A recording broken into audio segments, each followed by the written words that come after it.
Good afternoon, everyone. I'd like to welcome you to this afternoon session entitled MRA and Beyond, Interdisciplinary Perspectives and Innovations. My name is Oliver Wieben from the University of Wisconsin-Madison. I'm co-moderating together with Hideko Ota. This session is a slightly different format. We have 4 speakers speaking for 15 minutes each. We will not take questions right after the talks, but after all of those 4 presenters have presented, we have a discussion round. The speakers will come, and for 15 minutes, it's open for questions from the audience. And then we have a real fun part at the end, the MRA Flowing Through Time, Past, Present, and Future of MRA and SMRA quiz. So stay tuned for that. I think Judith is running us through that, so that will finish this session. And with that, we'll start with the first speaker. So I will introduce the first speaker, Dr. Navnet Narura, and her title is What Lies Beneath the Pathologic Foundation of Potential MRA Findings in Peripheral Artery Disease. Thank you. Thank you so much for the invitation.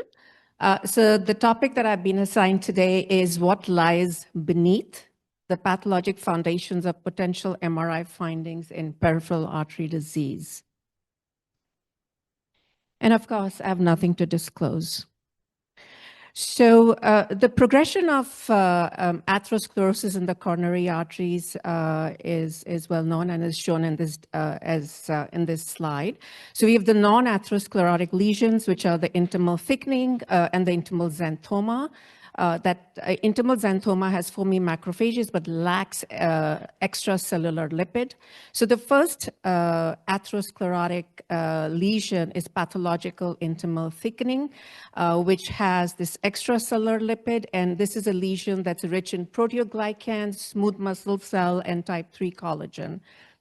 This may be associated with macrophages. And then we develop the typical fibroatheromas that have a well-defined fibrous cap and a necrotic core that has necrotic debris, cholesterol clefts, inflammation, neovascularization with leaky capillaries and hemorrhage. The thin cap fibroatheroma is a fibroatheroma that has a large necrotic core and a thin fibrous cap, making it vulnerable to rupture. So lesions in the coronaries that are associated with acute thrombi typically are because of rupture of the fibrous cap. So the discontinuity of the fibrous cap leads to the formation of a luminal thrombus. And after that, a third of cases are due to erosion. In them, the fibrous cap is intact. However, the loss of endothelium triggers the formation of a thrombus.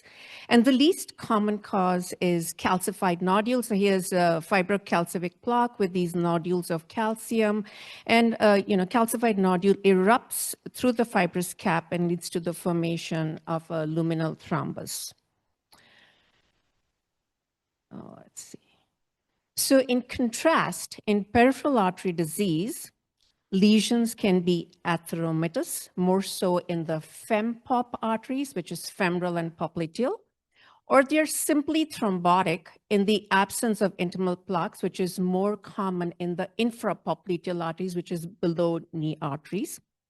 The arteries have more frequent calcification, medial calcification more so in the infrapopliteal arteries, and intimal calcification associated with atheromatous plaque is more common in the fem-pop arteries. And also the accompanying large and small veins have thickened walls with frequent luminal narrowing that leads to obliteration specifically of the smaller veins. So here is some, so the medial calcification in the arteries can be graded as 0 to 4. So 0 is when there is no medial calcification in this artery. This is calcification, as the arrows show, along the internal elastic lamina only. So, and it is, it's less than 1/4 of the circumference. So this would be grade 1 of 4. Another example of less than 25% or grade 1 or 4 medial calcification is here when it involves less than 25% of the circumference. Here, the medial calcification involves 26 to 50% of the circumference, so that'll be grade 2. Here, the medial calcification involves about 51 to 75%, so that'd be grade 3. And here is a medial calcification, which is a continuously involving the entire circumference. And so this is greater than 75%, so that would be a grade 4. Here's more example of medial calcification. So you have an artery here, which has, a calcification, and then it also has ossification with fatty marrow. And the calcification here is more sheet-like, and then you can see these nodules of calcium. And I highlight this because this can be seen on imaging. Here is medial calcification that actually extends into a branch. So this medial calcification involves more than 75% of the circumference. However, it's discontinuous compared to what I showed you in the last slide. And and you can see that it actually extends into a branch of this artery. Let's look at the intimal pathology in lower extremity arteries. So completely normal artery. Here's an artery that has intimal thickening. So the lumen is widely patent, but there is just some thickening, but there's no extracellular lipid here. So this is adaptive intimal thickening. This is what pathological intimal thickening looks like. So it's a lesion that is rich in this bluish proteoglycan-like material, has smooth muscle cells, and at the base, in the lower extremities, it may or may not have lipid, but this one has a little bit of lipid at the base. This is a fibroatheromatous plaque, has a thick fibrous cap with a necrotic core. This is a fibrocalcific plaque. So you have sheet-like calcification in this intimal plaque. And this is, one thing that really got me interested. So this is a femoral endarterectomy specimen. It actually looks like it's filled with rocks. You can see these calcific nodules that are admixed with fibrin thrombi. Now let's look at the luminal thrombi. One can have a ruptured fibroatheromatous plaque that has hemorrhage, and here's the lumen that's occluded with a thrombus, acute thrombus. This is a fibrocalcific plaque, so you have this sheet-like calcium here, and then you have these nodules that have now erupted through the fibrous cap, and it's leading to a thrombus, which is, so it's called calcified nodules with thrombus. Here is an artery that has acute thrombus only, but there's no atherosclerosis. Here's another artery that has acute and organizing thrombus. So the red is the acute portion of the thrombus, and this is the more organizing part. So acute and organizing, but there's no atherosclerosis here. Here's another artery that has a chronic recanalized thrombus. So these are all neovessels or recanalization in this thrombus, but there's no atherosclerosis. And I love this one because here's an artery that has a recanalized thrombus. There's no atherosclerosis, but you can see that this thrombus actually extends into a branch. So sometimes you can see this extending into the peripheral branches like a web. Now the other small vessel pathology, so all of this is fat around. And so these are the small vessels in the subcutaneous tissue. You can see they're completely occluded by this chronic thrombus. Here's a small arteriole. The arrow is pointing to these cholesterol emboli, and this bluish material is this polymer coating from the vascular devices. So I know that this patient probably had a prior intervention. And here's another subcutaneous vessel that also has calcification, and it has this chronic thrombus in the lumen. Now, the accompanying veins, which is now the recent data that we presented at AHA last year. So both the small veins and the large veins, they are abnormal as well in patients with CLTI. So here is a small vein, and you can see that the wall is really thickened, and that leads to luminal obliteration. The larger veins, the wall is thickened. In this case, there is also luminal narrowing in the larger vein. So we did an immunohistochemical stain for smooth muscles, and you can see the brown stain is for smooth muscle. You can see that there is smooth muscle proliferation in a very disorganized manner in this small vein that causes this vascular pathology that we are seeing here. And the larger vein, at least in some examples, there is also hyperplasia, but it seems to be sort of more organized compared to the disorganized proliferation seen with in the small veins. So I'm just going to show you two patient examples. One is atherosclerotic predominant, and the other is non-atherosclerotic pathology. So this is a left above knee amputation for a patient who had rest pain. Clinical history was significant for left toe amputation and a failed FEMPOP bypass graft. So this is a section of the popliteal artery, which shows a fibrocalcific plaque. So this is sheet-like calcium, and it causes about 70% luminal stenosis. The anterior tibial artery has a fibroatheromatous plaque. So this is the necrotic core, and it has a acute thrombus. This is the posterior tibial artery, where you can see again a fibroatheromatous plaque. There is a rupture of the fibrous cap. It's kind of lifted up, and there's a residual thrombus here. And the smaller arteries actually have a calcification in the wall, and they're occluded by chronic thrombi. So in this setting, no amount of whatever intervention you do is not going to work in this patient. Then this is another example for 73-year-old female who underwent left below knee amputation for gangrene. Clinical history was significant for diabetes, hypertension, hyperlipidemia, coronary artery disease, stroke, renal disease.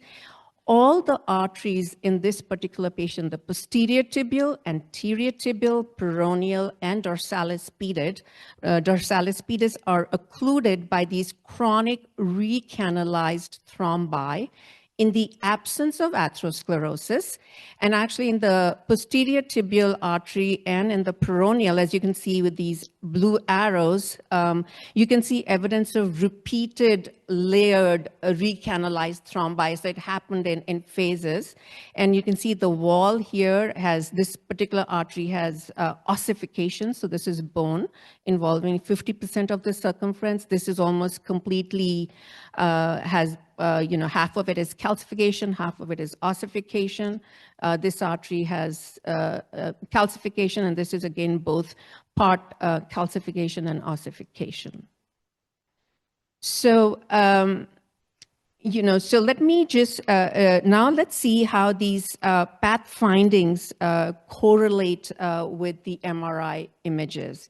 And I've been working with Dr. Tricia Roy from Houston Methodist, and so the correlative data that I'm going to show you comes actually from her collection. So I'm not going to spend too much time on tissue characterization by MRI to this audience who obviously knows more than I do. But I will certainly dwell on each slide that shows the path and MRI correlate. So, but briefly, this is the classification scheme that we are based on MRI that we propose for peripheral artery disease. So for medial calcification, we're going to score it from 0 to 4, where 0 is no calcification, 1 is less than 25, and then 4 is greater than 75% calcification. We add N for nodular, if we see it. And then for 4, we'll add DC or C based on if that greater than 75% shows a discontinuous pattern or a continuous pattern. For intimal pathology, we will be looking at the calcium and other plaque characteristics.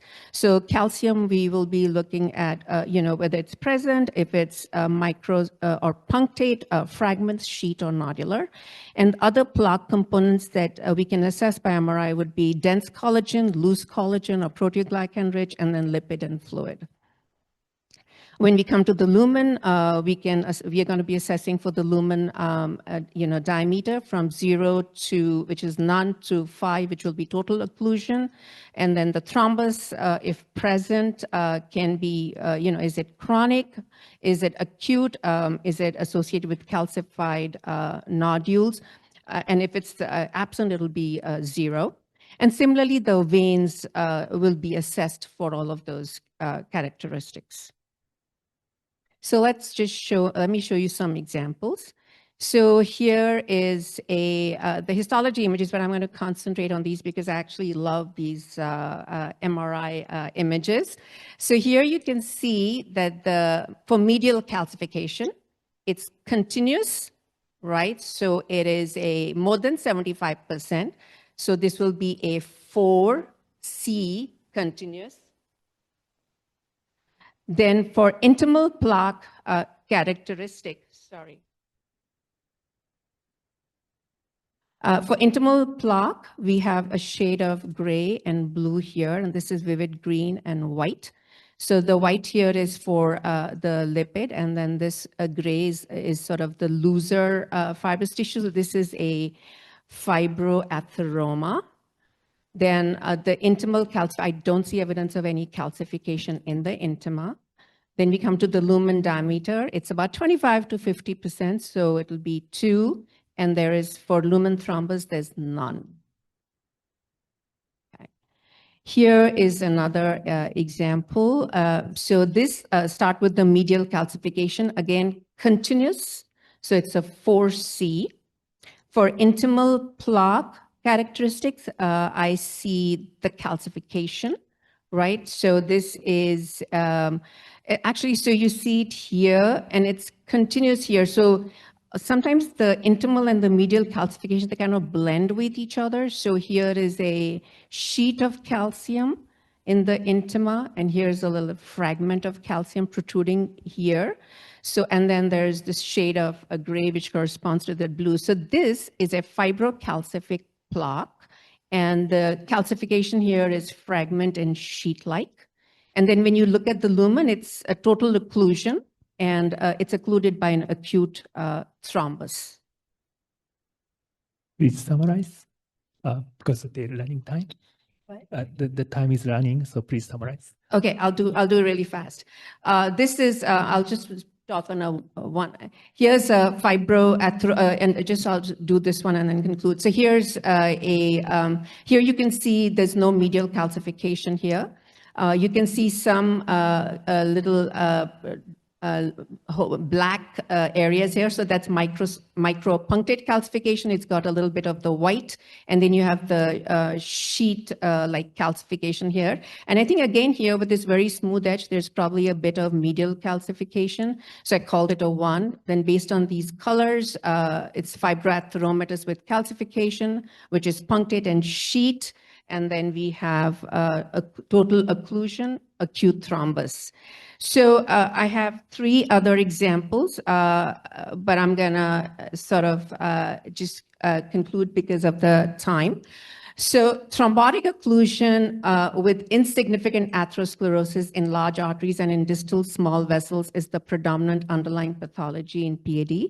In situ thrombosis secondary to plaque rupture, as classically observed in CAD, is less common. Medial calcification is present in a significant proportion of peripheral arteries, especially infrapopliteal arteries. Concomitant venous wall thickening and small vein luminal stenosis is common. MRI, ultra-short echo time, and T2 weighted imaging offer an excellent strategy for characterization of pre- and post-operative characterization of PAD, which should help better define the disease stage and appropriate management. There are many questions, of course, that won't be answered until pathology after the amputation. Thank you. Thank you for a fantastic talk. next speaker is Dr. Torisha Roy. And the title is MRA Applications in Vascular Surgery. So I changed the title a little bit because we're wanting to really redefine the gold standard for MRI for PAD imaging, and I'll walk you through that a little bit. So I'm a 50-50 vascular surgeon scientist. I'm at Houston now. I'm really excited to be here. This is my 10th year at SMRA, so time is really flying, and this society has really been very critical in shaping my clinician scientist career, so thank you. So I don't have any relevant disclosures. You know, I want to say kudos and congratulations to UDIT for planning such an amazing conference. And I was just blown away from the very first session, the opening plenary, where we saw, you know, the Nobel laureate talk to us about these attosecond pulses, and you know, we saw these spectacular images in with the photon counting CT, and it was just truly mind blowing. But today, right now, I'm going to bring you back down to earth. I'm going to bring you out of those ivory towers just for a minute, because when I go back tomorrow, I'm going to be dealing with this. This is our standard of care, where we do X-ray angiography and we kind of eyeball it and we look at the lesions that way. So this is standard of care, okay? And yes, I'm still performing a lot of these guillotine amputations. This is where we're at for PAD, and it really is a medieval problem in modern medicine. We still have 25% amputation or 20% mortality rates within a year of diagnosis. So why are we so behind? It's not because we're stubborn or not willing to change. It's because there's been very real barriers for actually using MRI in our day-to-day practice. So renal failure patients were a problem, calcium. We've really isolated vulnerable plaque characteristics for MRI and haven't used it beyond that. There's been limited validation against outcomes, and it's been way too difficult for us to interpret. So it's not all our fault in terms of why we're still sticking with X-ray angiography as our standard of as our gold standard. But we can move past those barriers now. I think we're ready. And this is just kind of a video showing the type of detail you can see that is really, really significant vessel wall architecture and the veins and the different structures that make a big difference to whether our intervention is going to be successful or not. So I think this is our time. At Houston Methodist, we kind of approach it with three different pillars. The first was the peripheral vascular translational imaging program. So this is our clinical program. We image patients before and after their interventions and link MRI to clinical outcomes. Then in 2023, we started our peripheral vascular device core. So this is our amputation program. We characterize fresh amputation specimens, and then we perform device testing in it so we understand at a mechanistic level what we're doing to the vessel wall.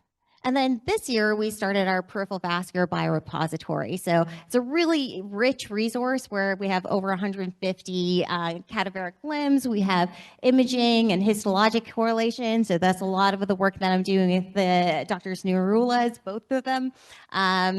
And I think that this is going to help us probe deeper beyond that into the actual underlying biology. So I'll go through those barriers quickly one by one. First was that MRI was unsafe for a lot of renal patients with older contrast methods. Right now, I'd say this is our first line imaging, especially for renal failure patients. And I'll show you why. So right now, when we're doing DSA for a patient with renal disease, it's really half blind. You know, I'm diluting my contrast because I want to spare the kidneys. I'm taking some images, but I'm limiting my runs. And I convince myself that I'm seeing what I need to see, but I'm often missing runoff vessels and I just don't even know it. So KISS, which is a 6-minute scan, no contrast at all.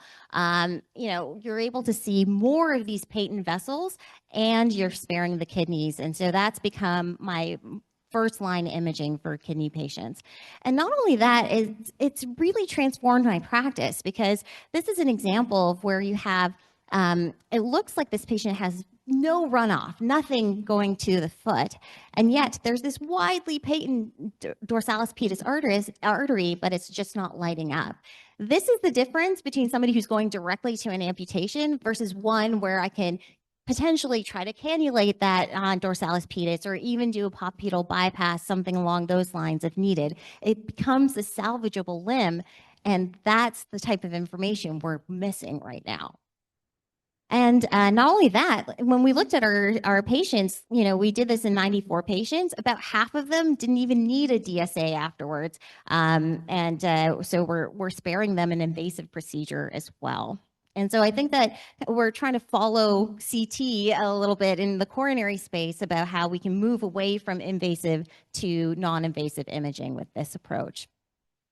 Secondly, so KISS is great. One of the major limitations is it shows you the lumen. You have no idea what the plaque is actually doing. And in my field, in vascular, if you can't see calcium, it's completely useless. And thus far, it's mostly been a signal void when you see calcium on traditional sequences. But the ultra-short echo time sequences have really changed that for us. Not only can we see the calcium that can be difficult to see on CTA just because of the calcium blooming artifacts. You can tell whether there's these nodules, you can see whether it's medial or not. You showed some beautiful examples of that, how we can really correlate that. So now I think this is the best way to look at calcium, whereas before it was a real limitation of the technique. Then, we've talked a lot at this meeting about vulnerable plaque characteristics, trying to predict, stroke and MI.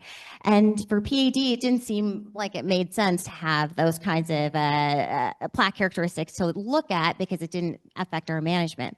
But PAD characteristics of plaques really, really inform our treatment because it mirrors the mechanical properties of those plaques. So I'll kind of move to our amputation program to talk a little bit about that.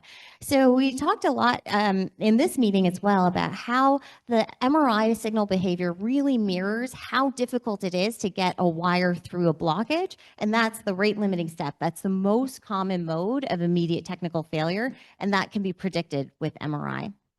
And not only that, we have all of these different devices now to treat these different lesions. They're really designed for specific types of lesions, but with current imaging, we can't tell them apart. So we're not able to really define which lesions to use for which patients. And that's hurting our patients. There's been a lot of these recalls. The Rotarex system, for example, is something that we use all the time. They were never tested in real disease in real patients, so they didn't know that their drill, it's an atherectomy system, that their drill fractures in calcium. So something like that is what we can show you in the lab.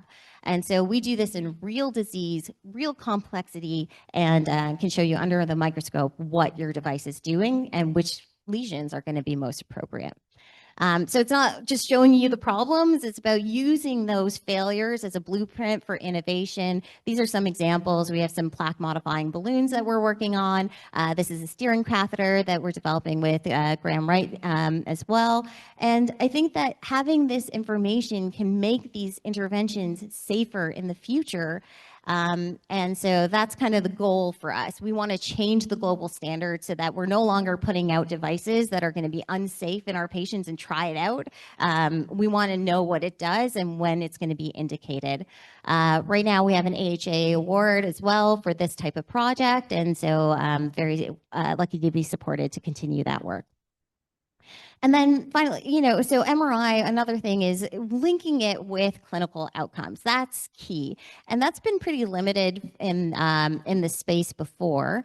But this is one of Judith's papers from my lab, which I'm really excited about. We had an editor's choice paper where we actually showed in a cohort of patients that this technique can not only predict whether you're going to be technically successful, it'll predict things like reintervention rates or if you need other devices on hand to make your procedures more successful. So these are clinically meaningful results.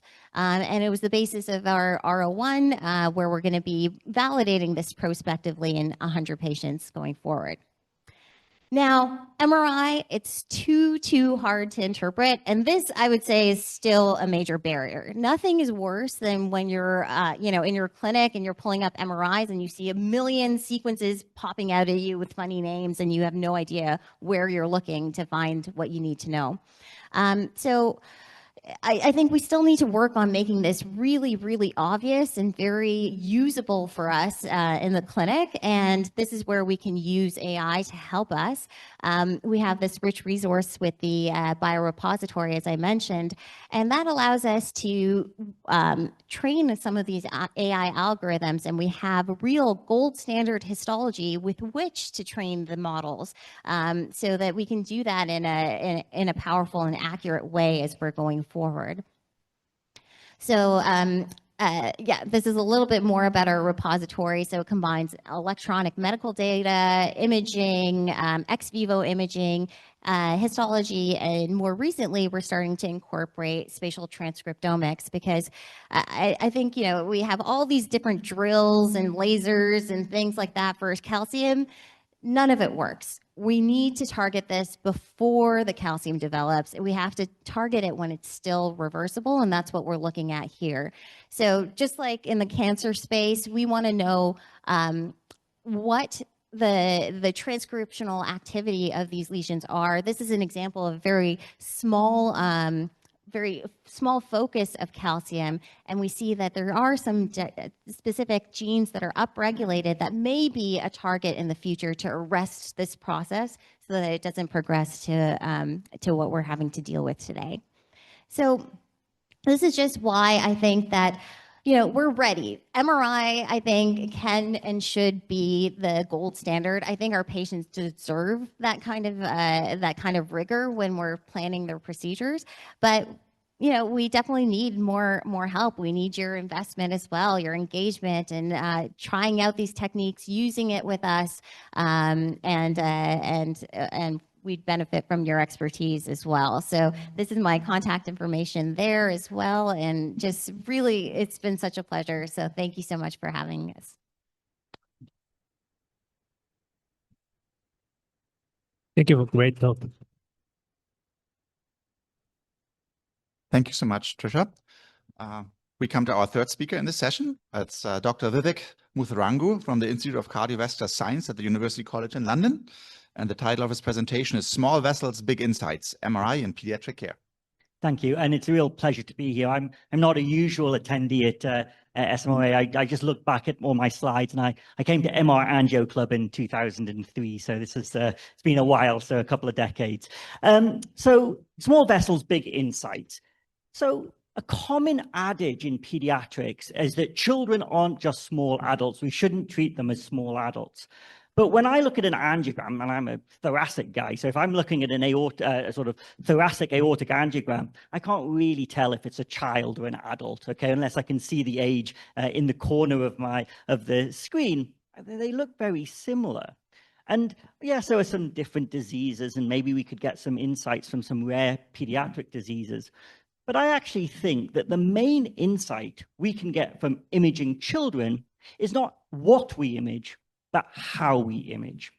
So we're all used to lovely angiograms. We've just seen 2 days of beautiful angiograms, but they are mostly acquired in gentlemen or ladies like this, okay? Compliant adults. They're able to breath hold. They're happy to, sit in a scanner or lie in a scanner for 30 minutes, 1 hour if you're doing a cardiac MR. This is the pediatric reality, okay? This is a screaming child who's wriggling, who doesn't want to be in the scanner. Even if you have a teenager, they don't want to spend, an hour in a scanner.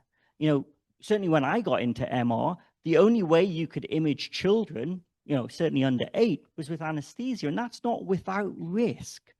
So what we really need is a rapid, free-breathing way of doing angiography in MR.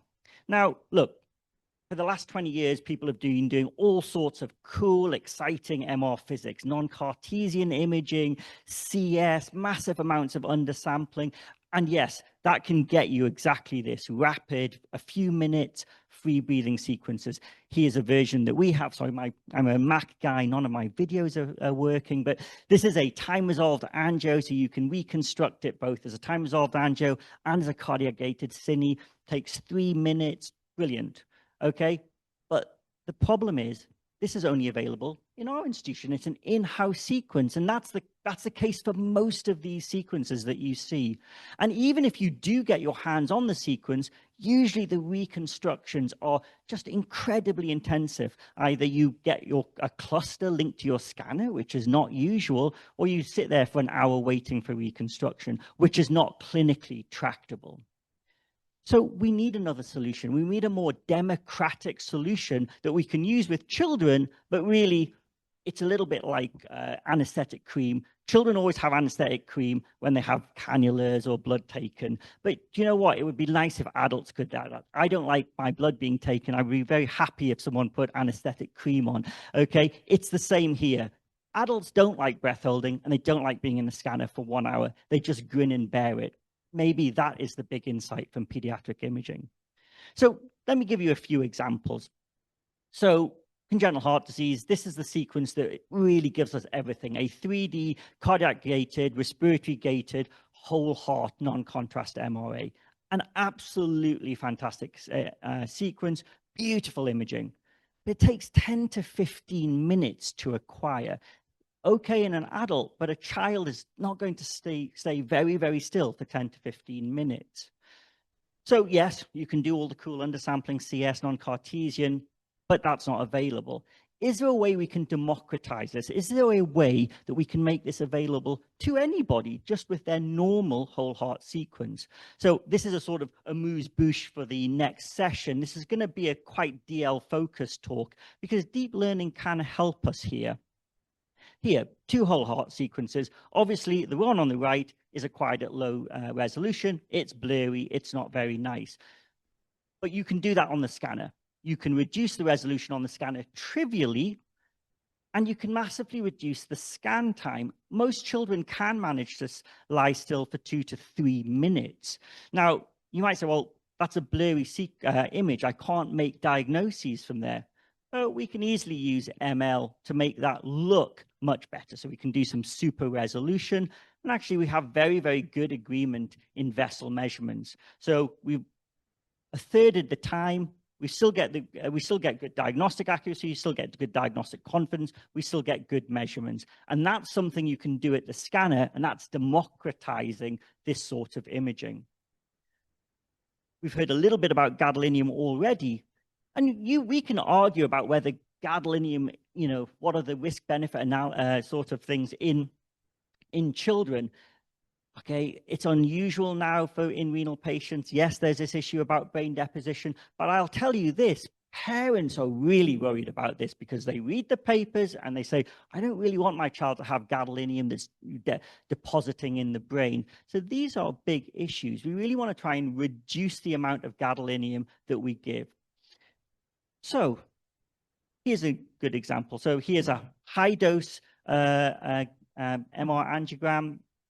Here's a low dose, so 20% of the dose. Okay, you can see that the contrast looks washed out. It'd be difficult to make diagnoses, although a good radiologist or cardiac imager can make diagnoses from this. But once again, you can just use ML to basically enhance the contrast. So here you see same image now with ML, and the contrast looks almost the same as if you gave high dose contrast. So that's that's 20% of the contrast you're giving here. Yes, it's a little bit cheaper, but now I feel much happier about giving lots and lots of contrast, like lots and lots of imaging on these patients. So ML, democratizing things. And this you don't need any fancy sequences here. This is just all image-based, so it's post-processing. You get the image off the scanner, you can do this all at your leisure. And once again, you can see, just if you do it quantitatively, you can see the improvement in contrast after our DL methods. Now, yes, it's important to get imaging quick, but it's also important to think what we do with those images. So in congenital heart disease and pediatrics, we're not just measuring, we're not just identifying, we're often doing quite complex treatment planning. Maybe that's VR, maybe that's 3D prints, maybe that's computational modeling. All of that needs processing, and that processing takes time. Now, what we know is that actually DL models now are very, very accurate and robust at doing segmentation, including in complex congenital heart disease. This is just an example from our own work. You get about the same as human error, but it's very quick, less than a second per volume. But these pixel-based approaches, which is the approach that you'll see everywhere, they're all pixel-based approaches generally, really fail in some of the problems we have in pediatrics. So the Fontan circulation, so here's the Fontan pathway. You can see that this is very, very complex anatomy. All these patients have the same operation, the TCPC, but you can see very, very complex anatomy, very heterogeneous.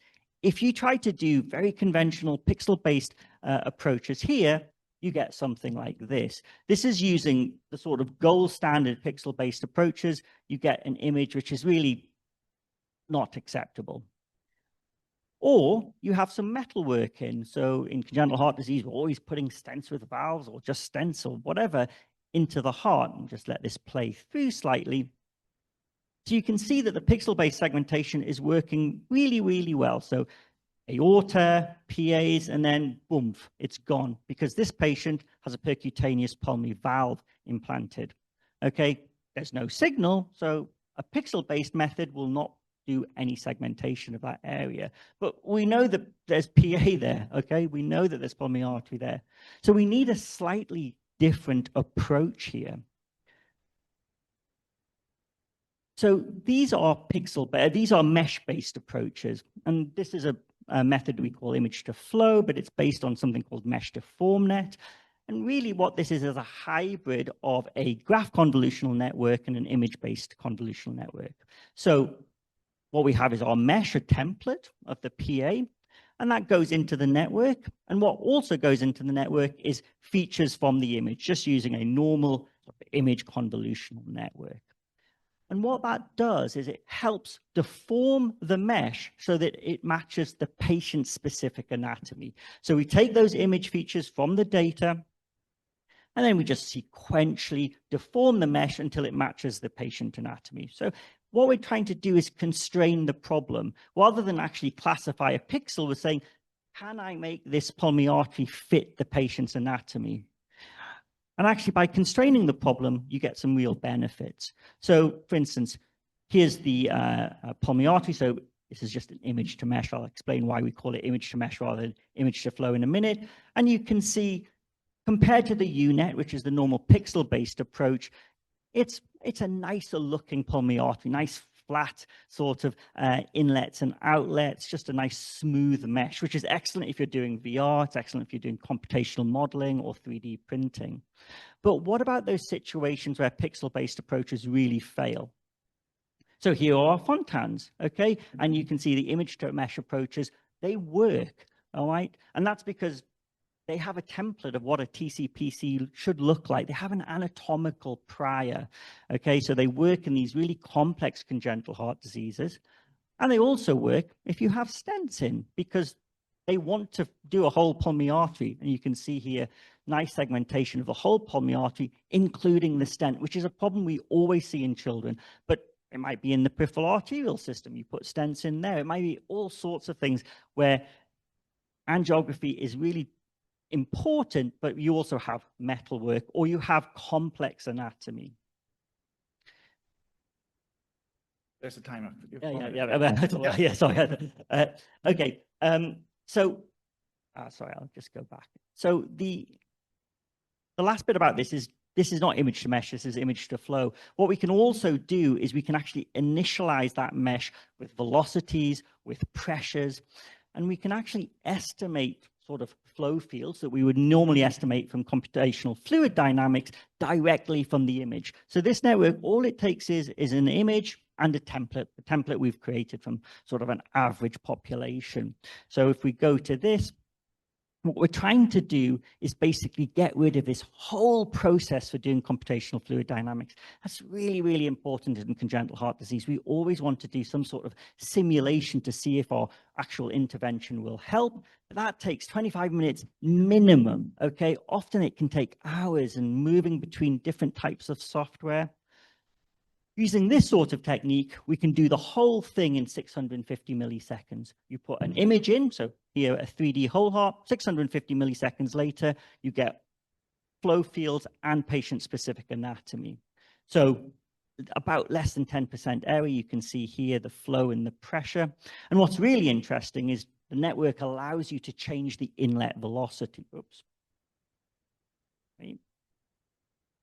So the network allows you to change the inlet velocity. So that's what you see at the bottom. So what we're doing here is we're actually simulating exercise. We're increasing the inlet velocity and we're seeing, oh, okay, they may not have a significant sort of hemodynamic stenosis at rest, but what happens when they're exercising? We can do that. Doing that in the normal conventional computational fluid dynamics way is really, really time consuming.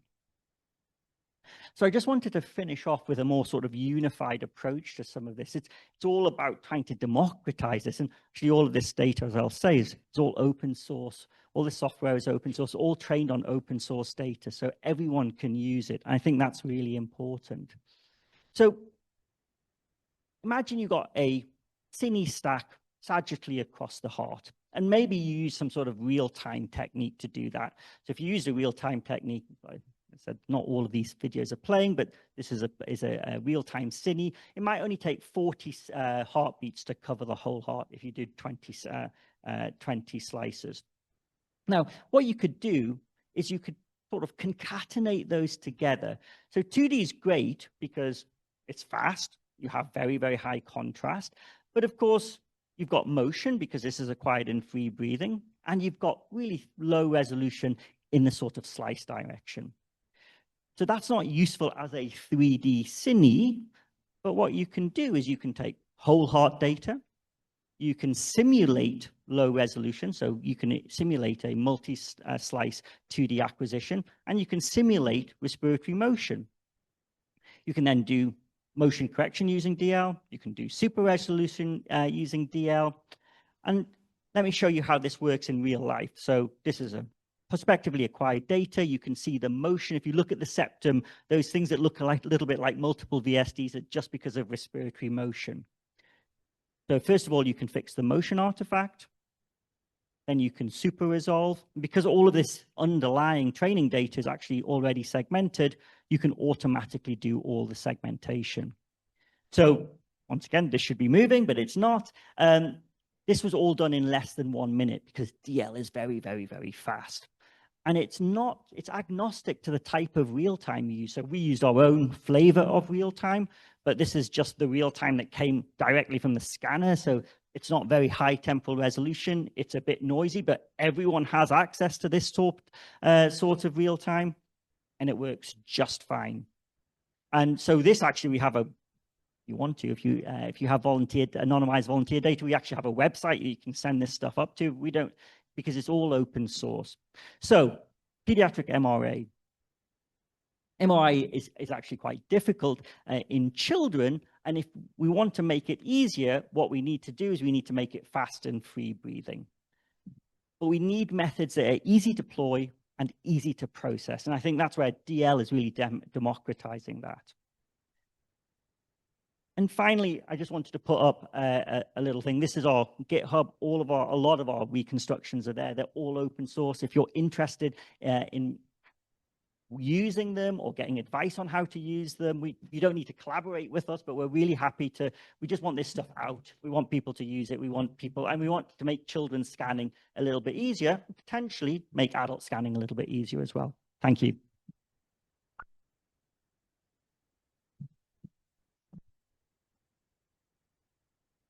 Thank you so very much for this wonderful presentation. We're coming to the last talk in this session.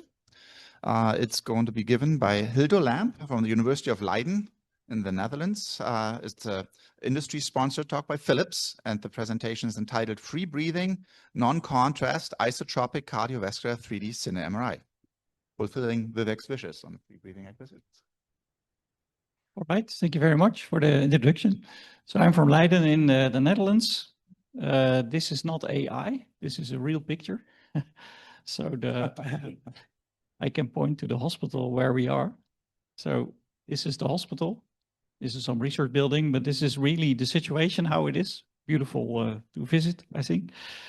Of course, I have disclosures, close contact with Philips in the Netherlands. They're quite close by, an hour and a half by train.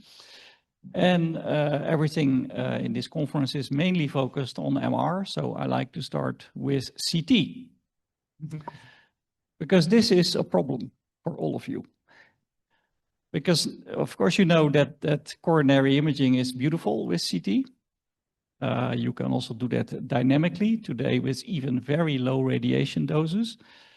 But now you can also do beautiful quantification of myocardial function. And in this case, this was a patient with a request for an MR, LGE, but we were in the rebuilding process and we had no 1.5 Tesla MR available. So we did it on the spectral CT from Philips. And this patient had recurrent arrhythmias after multiple ablations, already an ICD in place, but still arrhythmias recurred. And beautifully now with the spectral CT, you can acquire also an estimation of the extracellular volume, completely similar to MR. So what do we have in our cardiomyopathy MR protocol? We have function, anatomy, tissue typing, and delayed enhancement. It's the same. You can do all the steps with CT. There is one big difference, and that's something we have to use in MR, because I still like MR best. And in CT, normally you have to do a breath hold. So in MR, maybe we don't have to do that. So that's why we started putting together some requirements for MR. Of course, we have to speed up the exam. It has to be twice as fast as in the past. Not this way, maybe an option in some centers. But I think the primary requirement is this: no breath hold. There's a lot of discussion on this, but I think even if the scan takes longer, we have to stop doing breath holds because a lot of patients cannot do it, especially severe patients. The image quality is reduced. And it also requires that you have a skilled technician who knows what to do because you need all these pre-scans. So we have to get rid of that. Then we have some other requirements that we dream about. We have to do it faster, whole heart, isotropic, no contrast, preferably also no EKG. And even further in the future, we want everything automated, including report generation, and we don't need radiologists reading anymore. Because then we can visit Budapest and have fun. So I think now we will focus mainly on the first requirement to get rid of the breath holding. And it saves by itself already a lot of time. Now we do localizers, then we repeat them to make high quality, long and short axis images, and then we do some other things.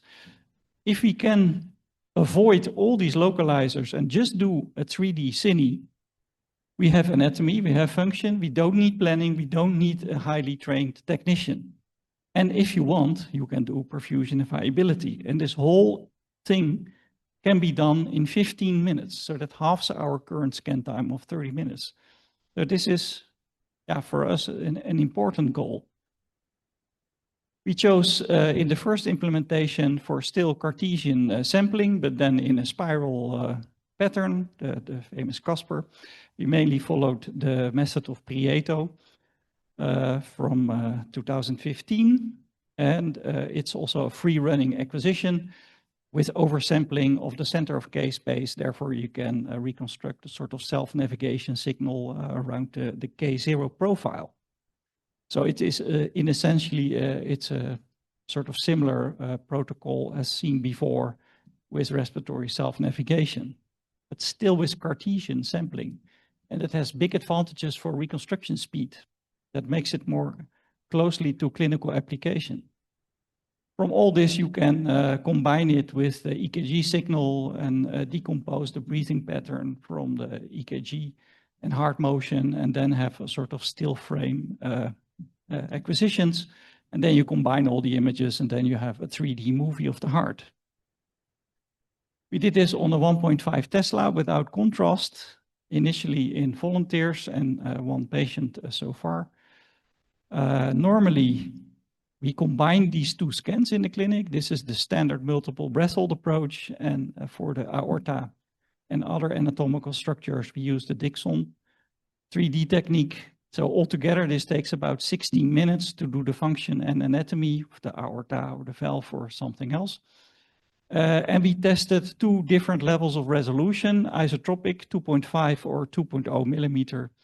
And of course, the time gain was aimed for 50% or maybe more if possible.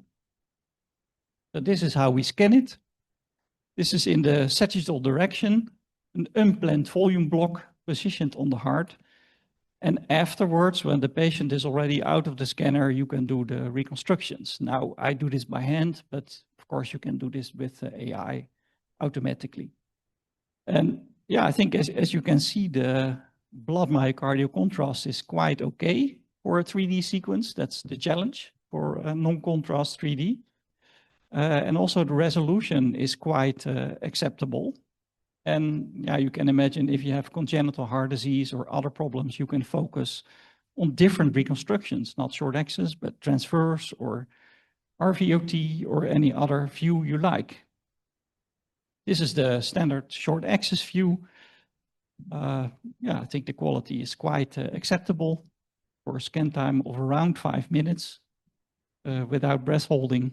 And then you can quantify all the measurements. And to show you zoomed in what it really looks like, the honest view, we compared it with the 1.5 millimeter in-plane resolution of the standard multiple breath hold 2D. Of course, you see a quality difference.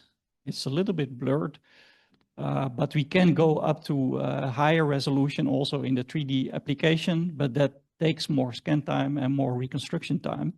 So first we chose to have a sort of initial test on a reasonable scan time and reconstruction time with 2 millimeter. You can also see that the 2.5 looks a little bit more blurry. We also quantified that. So now we aim for further developing the 2.0 millimeter approach. But I still think that is the main challenge, that the contrast between the blood and the myocardium is quite good without contrast agent. Of course, we quantified all this, and on average, we observed that, for example, for the left ventricular mass or left ventricular ejection fraction and the RV ejection fraction, these values are very comparable to the multiple 2D for both the 2.5 and the 2.0 3D acquisitions. What is really cool is that once you have the 3D data set, you can focus on anything you like. For example, the aorta. And that also solves another problem, because in the Dixon approach or in CT, we usually time the acquisition at diastole. But according to the guidelines based on ultrasound, we need to look for the systolic time frame to measure the diameter of the aortic valve. Sometimes you have it, and you do dedicated scans. We do that. We do 3 slices planned separately on the aortic valve. But in this 3D data set, you already have it for free, because you also did the scan for the function and you have also the aorta included. So that also saves scan time. So that's how we start thinking that if you have one longer scan and it replaces a lot of other shorter scans, then in total the exam time can be very short, because you don't need all these plannings. Now, we compared that also for the 2.5 and 2.0 with the Dixon as a gold standard. That's, of course, static. You can even see the coronary arteries here for checking for anomalies. So it looks quite reasonable, also contrast-wise. Quantified this in a couple of different ways. And also here, there was more or less the same values and comparisons for the Blunt-Altman plots. In the patient, an example, in this patient, there was dilatation of the ascending aorta. Then here we first focus on the valve itself to see if the valve opens and closes and if there are 3 cusps and all the anatomical details. And then you can also, of course, do double oblique planning afterwards, after the scan was performed, of the ascending aorta to measure the double oblique aorta diameters. And if there are any other abnormalities, of course, this will be perfect, especially in congenital heart disease, where you don't know in many cases what to expect or how to plan. So this can be done by a non-trained technician, non-cardiac trained technician. Here you see again that the 2.0 looks a little bit better. It's sharper, of course, so that is obvious that we need to continue working on the 2.0 and maybe proceed to the 1.5 or 1 millimeter resolution. So in this patient case, we also quantified all these things, and a little detail is, but it can be very important in the clinic, is that indeed you see a difference between the diastolic and systolic frames at the level of the aortic valve. So in systole, the valve is a little bit wider, and to compare the data to ultrasound databases and normal values, I think that is a quite important element, that we specifically measure the aortic valve and the root in the systolic phase. And there was a sort of incidental finding here of a non-compacted area. We also already implemented and tested this on the midfield MRI, that is a lower field scanner, lower than 1.5 Tesla, where you have even better contrast between blood and myocardium, so that works quite well. Of course, you have a little bit more noise, but that can be solved by denoising and other techniques. But also for the midfield approach, this is very promising, I think. You can combine it with other things. This was a crazy project, developing a high-density receive coil. It is quite expensive, but in principle, it can be combined with this free breathing 3D cine technique. So it can even accelerate another factor of 6 to reduce the scan time and maybe do a 1 minute or a sub 1 minute acquisition. But the coil is quite complicated and expensive.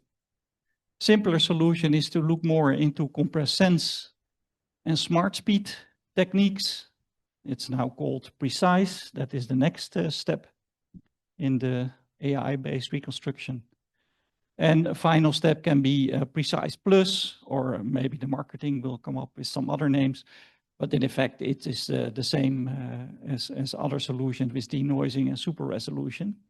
And as you can see, that also helps a lot. So all these steps still are in development. We are also working with PhD students in Leiden on a sort of KT-like approach, where we want to do time-sensitive AI reconstructions based on the 3D dataset. So there's a lot of work still going on. So in conclusion, I really think that free breathing non-contrast CMR is within reach. And that is not a trivial conclusion. I think if we can really do this in the clinic, it is a game changer, because then everybody can scan cardiac MR. You don't need highly trained technicians. And maybe you can combine multiple acquisitions like flow and cine. That's quite easy to do. But maybe even T1 mapping or LGE intermingled in the same scan. An issue that is also important to consider is that it's all about the diagnosis. And yeah, I'm a radiologist, so I like beautiful pictures, but that's not the goal of our scan. The goal is to solve a clinical problem and not to generate beautiful pictures. So I think we are making too beautiful MRs. So we should focus more on faster scanning and make it easier for the patient. No breath hold, only 15 minutes in the scan time, and make it more comfortable for everybody. And I think this is achievable now. Combinations with other flow sequences are possible. Lower field strength is also extremely promising for these 3D techniques. Maybe high density coils, but that can be expensive, so that's maybe not so feasible. We are also still looking in the time-aware advanced AI reconstructions to incorporate the redundancy of information over time in the cardiac cycle. And yeah, I think this is the first step to a completely, totally automated CMR exam that is, I think, really within reach within 5 years. So I thank you for your attention.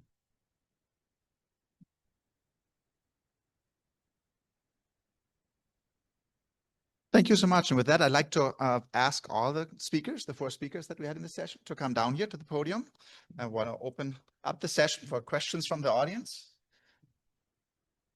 We saw some really enticing talks. There's something that triggered your curiosity, a question you always wanted to ask. We have some excellent experts here.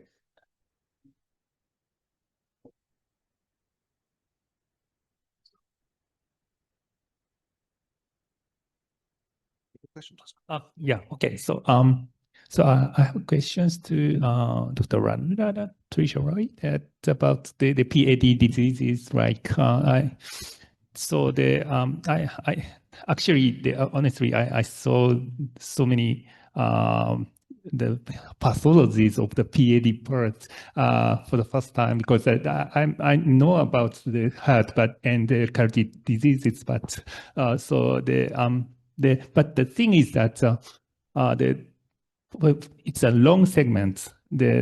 Every artery has a long segment, so the pathology should be variable even within one artery, right? So how do you classify the disease extent or something like that? Actually, a really good question, and that's what we were discussing, because so my pathology data right now, it's a first attempt to sort of look at it, and it was based on the section that showed the maximum stenosis.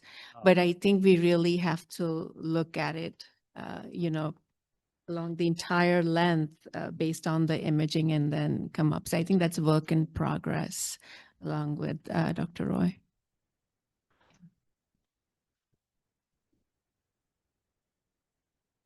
There's the question in the back. Do we have a microphone? Perfect. In the very back. Thank you.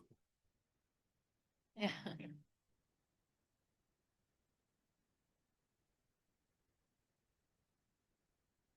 I have a question for Vivek. I've seen some very impressive machine learning image-based processing that really could open doors for very fast and patient-friendly scans. But I think overall, based on our experience, there's a bit of concern regarding creating beautiful images while may not be fully trustworthy, in the sense that things could be pretty, but not real. What are your thoughts on trying to minimize the machine learning-based hallucination? I think that's a great question. So I think part of it is down to people like myself, who when we're developing ML techniques, a lot of it's related to the actual underlying degraded image that you're trying to improve. So actually our first paper in congenital heart disease with radial real time, if you change the radial sampling pattern, you got papillary muscles disappearing. So you need to be a bit thoughtful of that. I think the other thing is not to push it too hard, because that's when you start to hallucinate. Think about the DL architectures that you use. So what we're trying to do is not go crazy and say we can acquire it in one heartbeat, we're going to acquire a whole 3D cine. We're saying something a little simpler. Segmentation, you can have a look at it, or if it's super resolution, particularly sort of not too aggressive super resolution, you can actually look at the original images. If there's something weird there that hasn't been developed, that you can't see in the underlying image, then that might set alarm bells ringing. What I would say is I do think that some of this hallucination sort of fear-mongering, it is a bit fear-mongering. I do a lot of DL. I've looked at a lot of DL reconstructions. I don't see a lot of hallucinations. I sometimes see blurring. Which we see with compressed sensing at a much greater level. So I don't know. Pragmatically, I'm less concerned about hallucinations. But then again, what we're doing in cardiac MR, or if we're doing an angiography, particularly of the thoracic vessels, is not the same as doing brain vascular imaging or brain imaging. I'm not looking for tiny little sort of metastasis. That I think you could easily hallucinate. So it's actually the application is different. I don't think we see so much hallucinations, but I would be more concerned if I was looking at like a little small metastasis.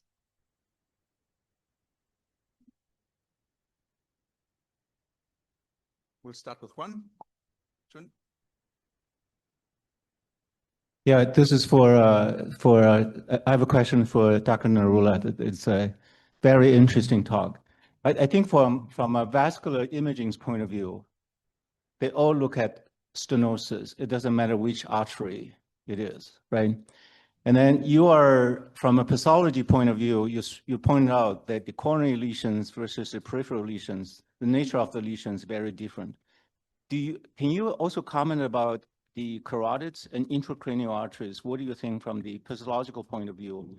How different are they from the other arteries? So in comparison to carotids? Oh, coronary artery. Oh, coronary arteries. So, one major difference, that I seen in PAD, as I said, there are thrombotic lesions without atherosclerosis. So that's one major difference, that in coronary arteries, you often see sort of thrombosis that's associated with atherosclerosis. So that's one. Then the second is the medial calcification. Even in CKD, I don't see medial calcification as very rarely in the coronary arteries, whereas I see it in the lower extremity arteries, specifically in the infrapopliteal. The smaller branches, the arterial branches are, they have calcification and they have this intimal thickening with thrombi. Again, I don't see that in the coronary circulation. I see it in the circulation. Then now the big thing that I've started to notice is the venous pathology, which I don't see in coronaries. And here, the larger veins are very thick-walled, so I believe less compliant. But as you go into the smaller venous branches, as I showed you in one of the examples, they are completely remodeled, and there's luminal stenosis or obliteration. So I think all of that information we have to put in the perspective of so those are the major differences that I see. He does a lot of carotid imaging. Is there a difference between carotid and coronary? Yeah, so carotid, he's the expert, actually. We are, he's asking very different, and you're the ones actually who've shown all the data. A lot of predominantly hemorrhagic, big ulcerations, and rarely I've seen the fibrocalcific plaque with the nodular calcification. So all of that morphology is very different from the coronaries. Yeah. Do you see intraplaque hemorrhage in peripheral arteries? I have not seen that. So, my initial study was on 98 amputations, but it was a retrospective study. So I was really limited by sort of, looking at one or two sections per artery. And I did not see any of the, predominance of intraplaque hemorrhage. And then I did another series of 20 patients. I looked at 1,000 sections, and I didn't see that. Yeah. So thank you. Then we go to Jeff, and after that to Jeremy, please.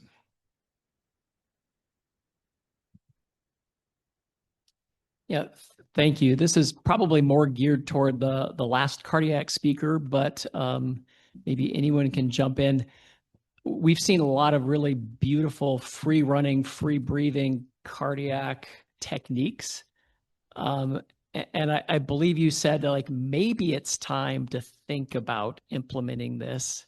And I would say, I think it's time to start implementing this. What do you think the holdups are? Is this a validation problem? Is this a vendor getting the sequences into our hands problem? I mean, it often takes a lot of inertia to move the needle in radiologic techniques, but I think it's clearly time.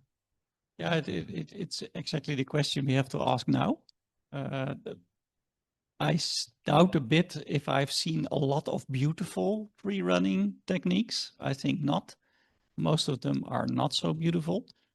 I think that is an issue. It has to be robust and always work in any patient. So that is still a little bit in the developmental phase. But indeed, I think it's a decision for the companies. That is the major factor. They have to decide at some point, let's make a product of this. And that's, yeah, for me, I'm of course a sort of scientist, actually also very basic scientist. I started as a biologist. So I always think about sequences and basic stuff.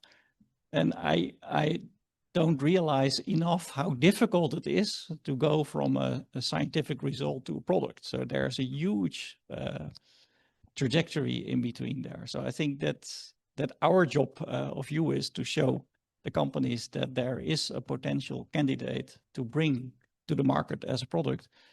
But that's why I hope that the vendors will do it. But I have the feeling that this free running product can be on the market in, yeah, let's say 2 years. But the technology is there. The GPUs, the calculations, all the beautiful computational tasks. So I think it's a management decision to do it. Maybe also, if you look at under the hood of your scanner, I remember when we started, the Windows version is like 10 years old, or the GPUs are 10 years old, because for a vendor to change Windows OS or to change the hardware, it's actually a big old thing. And some of these reconstructions take GPUs with pretty big memory. So I think it's not, the technology's out there, but most of us who are doing this are reconstructing on online reconstructions, but on a separate computer where we can put in a big GPU. So it does take a little bit of time for the vendors to go through all that regulatory thing just to put a new card in or just to change Windows OS. And so I think that's some of the issues, but we're getting there. It will be the future.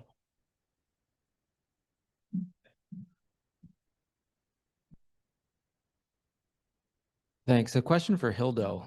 So I'll kind of go off the path a little bit, ask a question about CT. So the beautiful images of that spectral CT where you can see the regions of apparent scarring, delayed enhancement.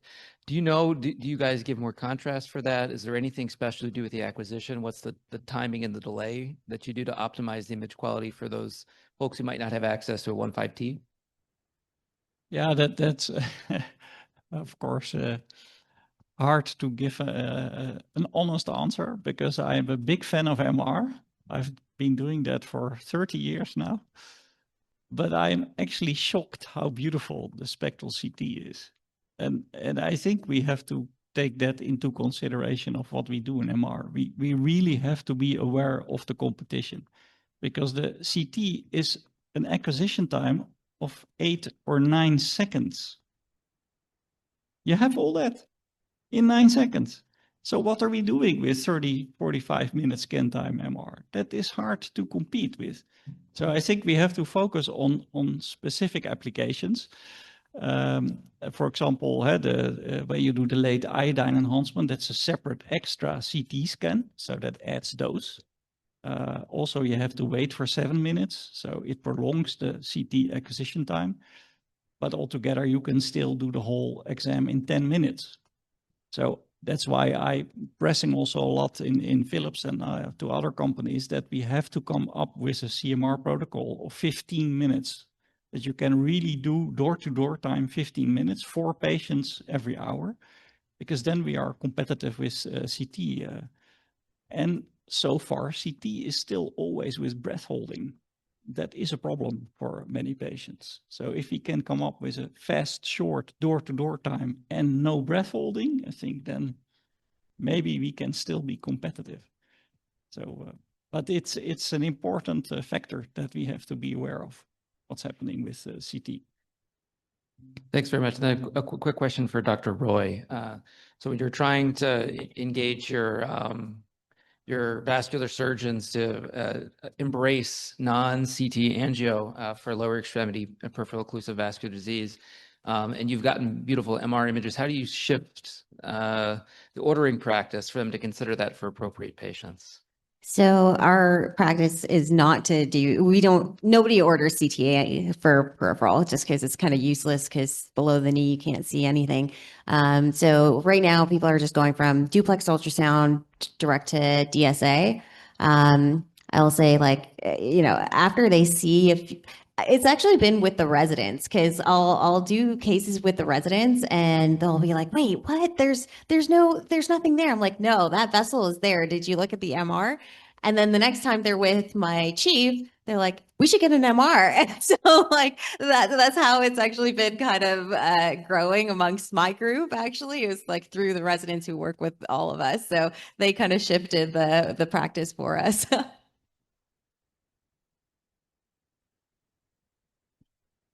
Good, we're coming to the end, but I'd like to ask one more question, and that's something that was shining through a little bit. We're trying to generate more and more information, less and less time. A lot of physicists, including myself, who have made a living out of that. Is there a point, is that very satisfying for our clinicians here? The more information, the better. Is there a point where you feel intimidated? You mentioned, for example, I'm getting a lot of MRI sequences. How do I combine the information for them to find my result? Or Hilda was talking, oh, I can see things that I don't have in CT. I can measure the diameter through all kind of parts of the cardiac cycle. Is there a point where you're a little shocked or have liability issues of things you might overlook if you don't report it? Is AI taking care of that? Or I think that's another big challenge because we already are very close to burnout, every radiologist and cardiologist. So we cannot deal with more information. But I hope a bit that AI can solve that you have a sort of context-based images that show up because the software can know what is going on already, ischemic, non-ischemic, a liver lesion or a brain tumor, whatever. The AI knows that, and you can program the machine that it only shows the relevant reconstructions and forgets about all the rest. But it's not existing yet. But that has to happen because we will all have definitely a burnout if we don't solve this. That's the same for pathology. I think AI will play a role in helping you kind of narrow down what we need to focus on. Maybe a last point. It's always good to actually acquire less data. So in congenital heart disease, when I got into it, people just used to acquire every single possible vessel, every image. Scans would take an hour to an hour and a half. So we just did a very simple study in tetralogy of Fallot where we took these long 1.5 hour exams. We just took the function and the flows. So that would take about 20 minutes to acquire, even just using standard imaging, and then just presented it to surgical groups and said, what decisions would you make? There were no differences in the decisions they would make from the 20-minute abbreviated protocol and the 1.5 hour protocol. So yes, there's lots of fancy physics. People like us make a career out of it, but actually the simplest thing is just to acquire the data that you need. That's okay. And with that, I hand it over to the real fun part of this. I'd like to thank our speakers here one more time.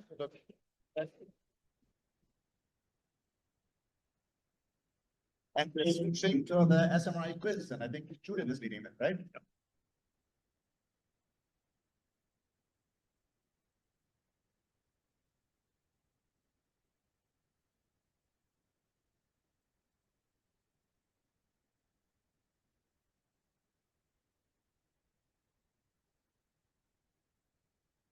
Welcome, everybody. Me and my colleagues prepared with a little fun, which would help, especially for the newcomers, to get more involved and get more information about our society. And maybe for those who already attended this conference multiple times, just to refresh of the nice memories you had. I would like to ask you to scan the QR code on the screen. This program is called Kahoot, and I need to admit at the very beginning, this is the first time I use this platform, so I apologize in advance for any possible technical issues that might come up in the next 30 minutes. You will be assigned a random nickname, so you can follow where you are in the overall competition. I see that Kahoot is quite creative with the nickname. So in the first couple minutes, I will just wait until everybody logs in. The quiz itself will cover the very beginning of MR angiography, some memories, and then some information about SMRA in general. I know it is impossible to cover everything in 30 minutes, so we really just captured approximately 10 milestones in the history of this society. So please enjoy. I think we are waiting for 1 minute more. Is there anybody who couldn't log in so far? Or can we just go ahead and start? Perfect. Oh, there is just one more person. So let's start.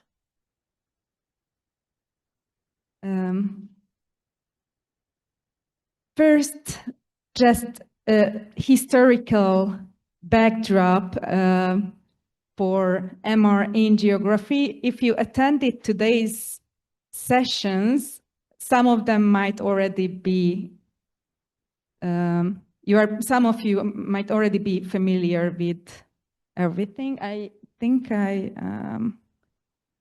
need something. Oh, yeah, it's here, sir. Oh, perfect. So we can jump to the very first question. You have 20 seconds to reply.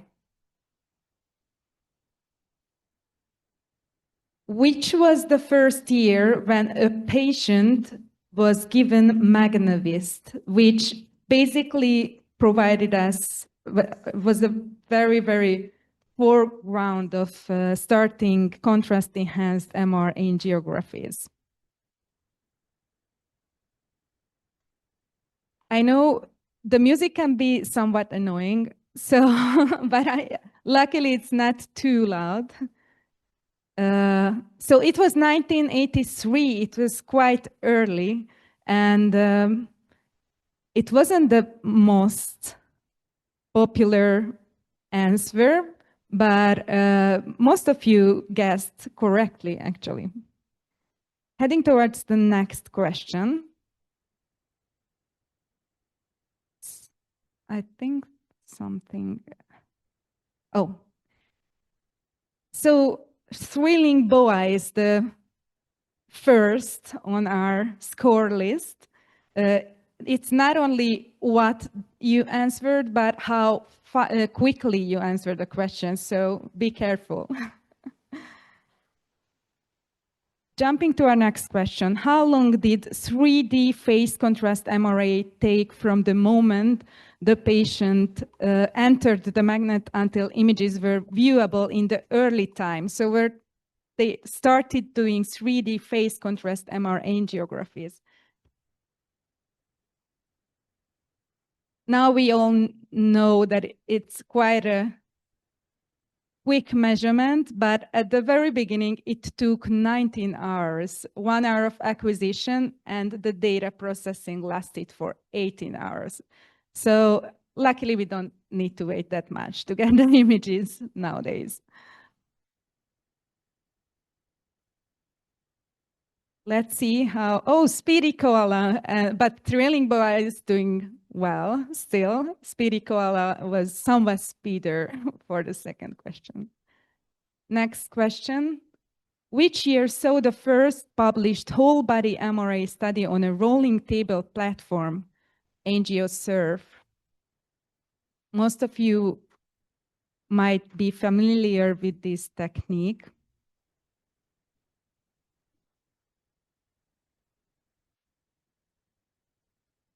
So it was 2000 when the first paper was published, and it was related to our society.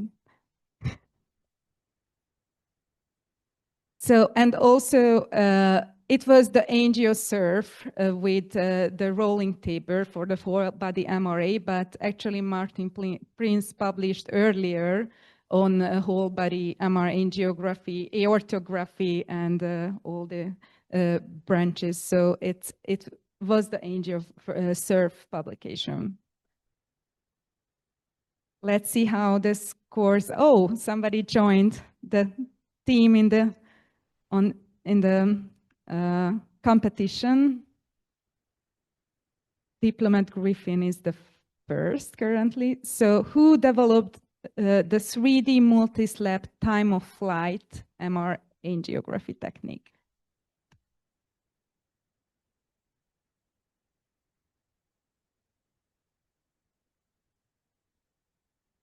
And of course, I have Googled and my team Googled these information online. So whenever you think that an answer is not correct or you want to add any information, please just let us know at the very end, because actually the goal of this quiz is to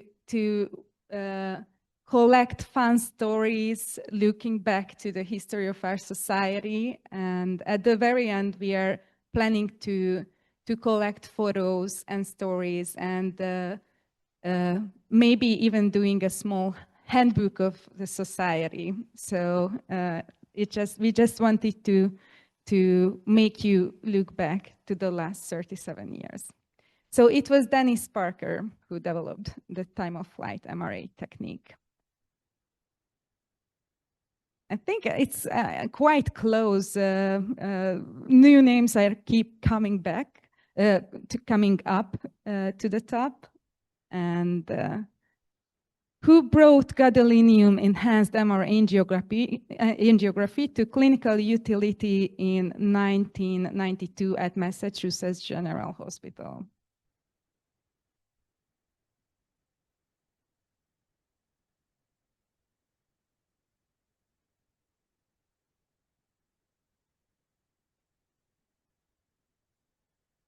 Oh yeah, so most of you attended the morning sessions, I guess. It was Eken Tutzel and Martin Prince, and I think he would be happy to let you even more about how contrast-enhanced MR angiography was developed by his team. Oh, somebody is taking the first legend. Platypus, as far as I see, is doing very, very well. And now we are jumping to the SMRA milestones. So we have this map, but where did we start? How our society was established at the very beginning. So where and when was the first research meeting devoted to magnetic resonance angiography held, and who hosted it? Actually, I saw controversial information about this, and I think it depends on who I ask.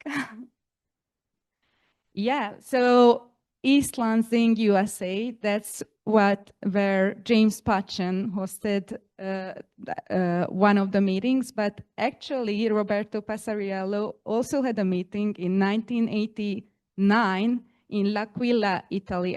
Sorry for the pronunciation, I'm not 100% sure how I should say it.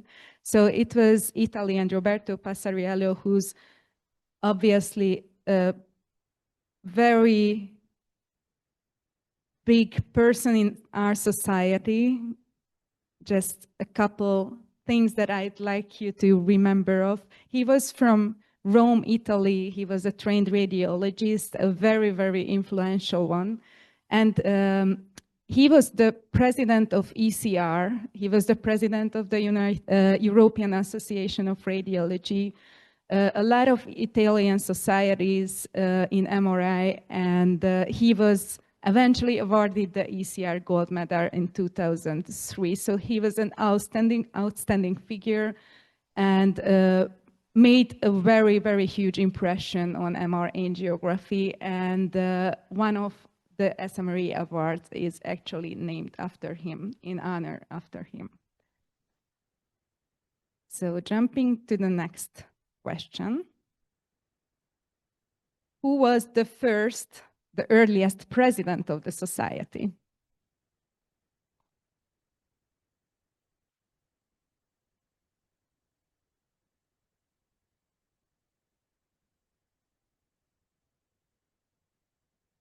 We have 5 seconds left. Yes, that's correct. And most of you knew well that it was Professor Pachin. And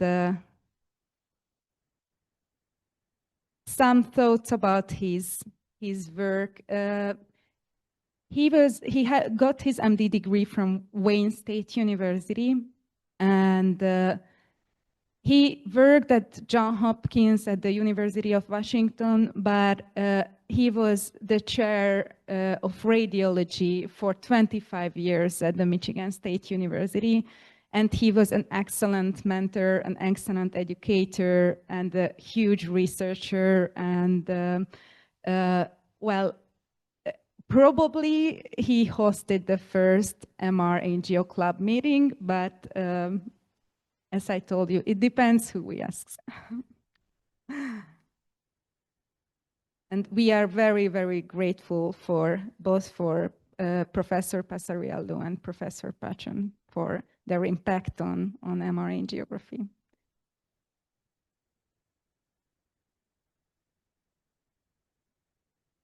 The next question, in which year did the MR Angio Club, which was the preceder of the Society of MR Angiography, formally incorporate as the Society of Magnetic Resonance Angiography? So we started as MR Angio Club, then we were MR Angio Working Group, and then we are SMRA. But when did this happen? It was in the 2015, actually. So we are called SMRA since 2015. Oh, somebody is taking the lead.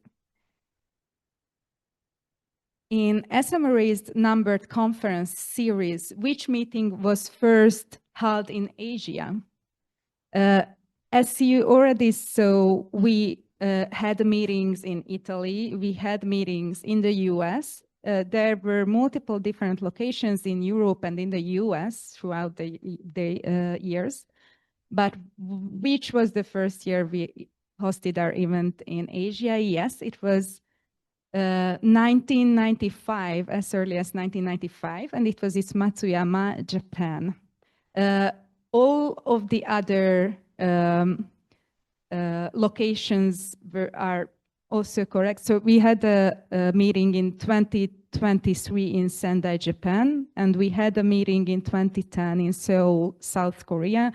We didn't have a meeting in 1993 in Beijing. But next year, as you saw, China will host the event. So I hope most of you can join us there.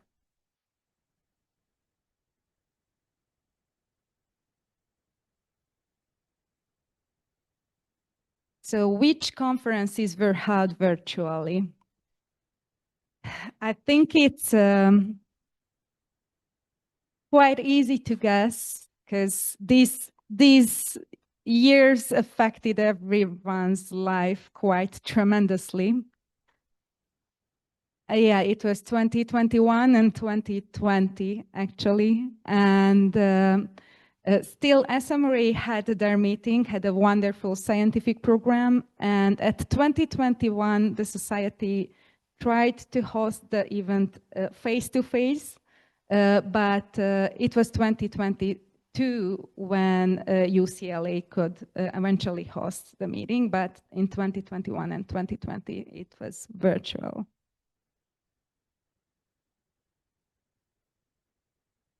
So now Lucky Ocelot is leading the scoreboard. Which year was the SMRA conference first organized in South America?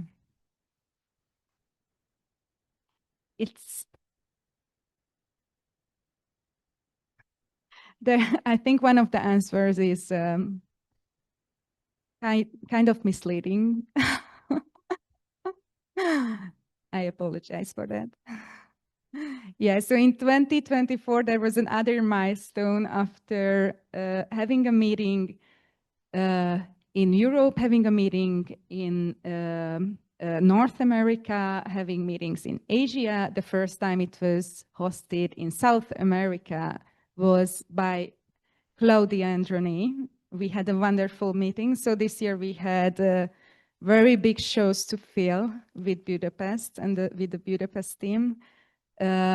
Santiago was spectacular, and we thank you so much for Renee and Claudia to organize a wonderful meeting there.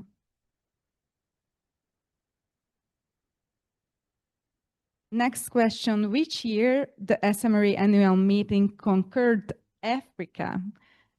We had meetings all over the world in 4 continents, and there was a meeting which was hosted in Africa. The question is, when was it organized?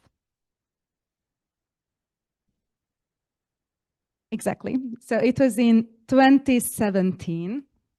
Our meeting was in Cape Town, actually. And it was organized by David Soloner in 2017. So now we conquered all 4 continents, but which SMRE award was funded earliest among the following?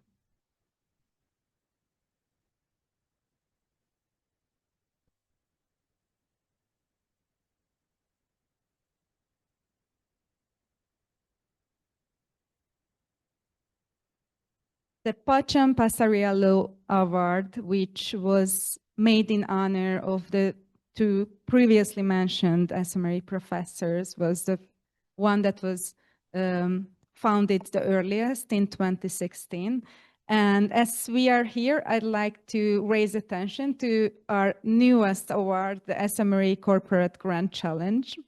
So you still have time to ask the corporate sponsors to sign the paper that you have received in your bag at the very beginning at the registration, and just drop it in our bag, in our box at the registration table, and you can win a watch, the type you prefer from the 3 on the front of the corporate flyer.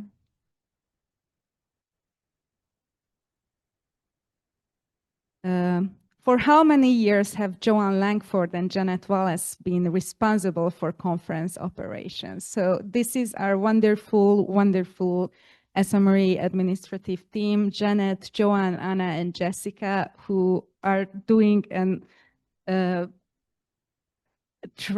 exceptional job, and I can't even imagine how. Yes, exactly, how they can manage all these operations. They are here for more than 25 years. So if we have any issues, problem coming up, they definitely faced a similar situation some earlier in other conferences. And Jessica joined us in 2019, and Anna joined us in 2022. And we are very, very thankful for their work. As of 2025, approximately how many SMRE members are there worldwide? Obviously, we can't talk about very, very accurate numbers. We know how many email subscriptions we have to our website. And yeah, you guessed correctly. Actually, it's 1,094 as far as Jessica informed me. But there are more than 300 people coming back to our meetings regularly. So starting from the MRA NGO Club, I think the growth is quite great in the last 37 years. So looking at where we started and at how many different places was SMRA hosted, I think it's amazing how far we got. It's the first time we came to Central Europe, so we conquered another region, and we are looking forward to fill in the blank parts of this map in the future, and also how many different countries are here in Hungary right now. There are 15 different countries. There are citizens from 15 different countries. So it's also something that we are planning to improve in the future. So if you know anybody who's not here from other countries or from your country, please invite them to our meetings, because now you can see how unique and amazing this society is. And I really, really appreciate your presence, and thank you so much again for coming to Budapest for SMRE 2025. And one moment, we will check who's the winner. Let's see. The third is Melodic Camel. The second is Rational Hedgehog. And the first who's leading the scoreboard is Green Gecko. Congratulations.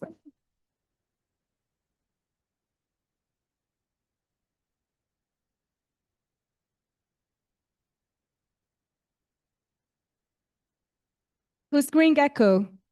Who's the, oh, congrats. Nice job.